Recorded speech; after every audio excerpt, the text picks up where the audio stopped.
You know that there's always a different kind of comfort when the food feels like it was made by our grandmother. Or how we say it in Bulacan, Inang. Hey guys, today we are here at Inang's Kainan in Bocaue along MacArthur Highway, Barangay Lolomboy, right beside LTO and just across Bocaue Specialist Hospital. Nagbukas na nga sila today, and from the moment you step in, you get that familiar Pinoy comfort. Yung alam mong lutong bahay yung makakain mo dito pero leveled up. Bale, sinubukan nga namin yung mga Pinoy grill meals nila, and starting with Pinoy grill petso, meron ding paa, barbecue, at yung tuna pa nga. Malasa siya, smoky, tapos honest to goodness, comfort food talaga. Syempre, usapang Pinoy, hindi mawawala ang classics like their own take on fried chicken, pork sisig with egg, chicharon bulaklak, and the super flavorful, crispy binagoongan. Pero for me, sobrang standout talaga ang kanilang crispy chili garlic bangus. Itong kanilang cheesy alige baked bangus,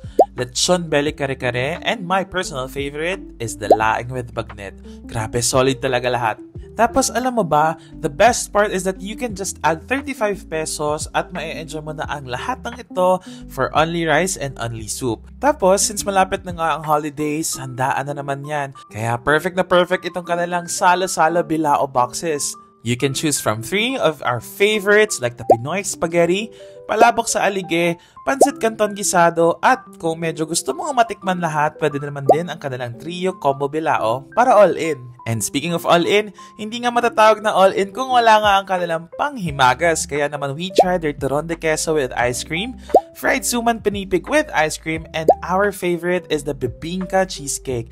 Grabe, lahat sila heartwarming. Talagang it's giving Inang vibes. Masarap, malambing, at hindi ka mauubusan ng ulam.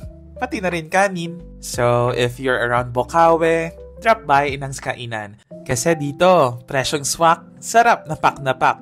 It's affordable, comforting, and made with that familiar love we all grew up with. So, paano? Kita-kits?